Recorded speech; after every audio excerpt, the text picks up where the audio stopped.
that an interview with Goebbels would help, so that the confiscation would take off. So one day I got an invitation, meaning an order, to arrive at the Ministry of Propaganda. Now you must understand one thing in these days. You have to have a stiff collar, a taxi, not a tuxedo, cutaway. Cutaway coat. A vest, striped trousers, which was in its way already very uncomfortable.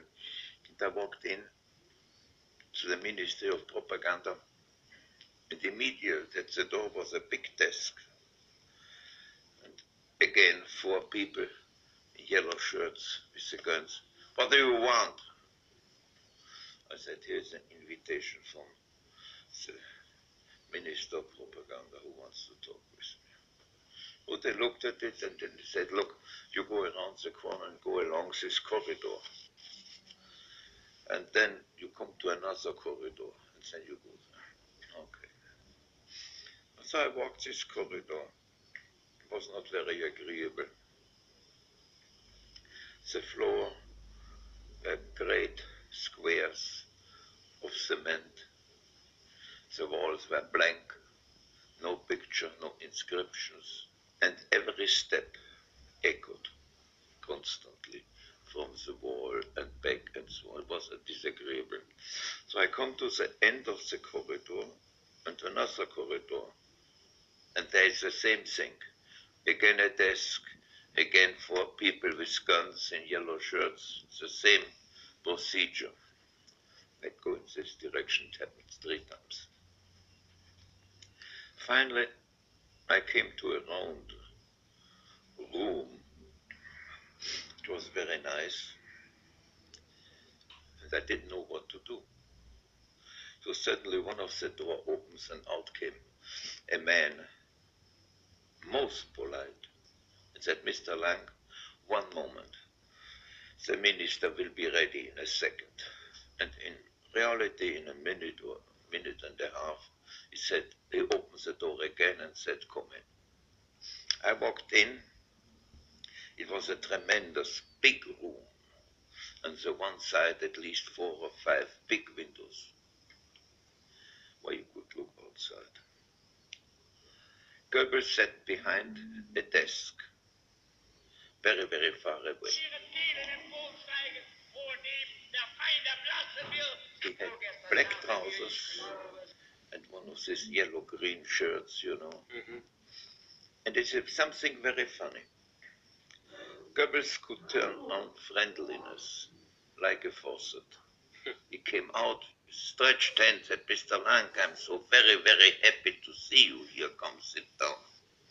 Okay, I sat down. And now I expected that he would talk to me. Why I had to put in the mouth of a criminal certain slogans of the Third Reich. What were the slogans? Do you remember? What was one of them?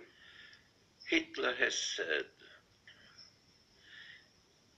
we have, no, not we, the average citizen has to destroy the authorities which he created, and then on the debacle, on the rest, we will create our realm of 1,000 years. And I had Mabuse saying exactly the same, only, and when everything is destroyed, on this rest, I will create my realm of 1,000 years of crime. Mm-hmm. Well, I expected that the minister would say something, but he didn't. So I was waiting, and he spoke, and suddenly he said, the Führer has seen your films. He didn't say which one. Mm-hmm. And then he said, And he has said, this is the man who will give us the National Socialistic film. In this moment, to tell you the truth, I was wet all over my body. Perspiration broke out everything. I looked out of the window, and there was, I don't know how you say it in English, you know, a big post. Yes. Like you have it here with lamps on. And there was a three-side clock. Yes. And you could watch the clock. And I said, how do I get out of here? To yourself.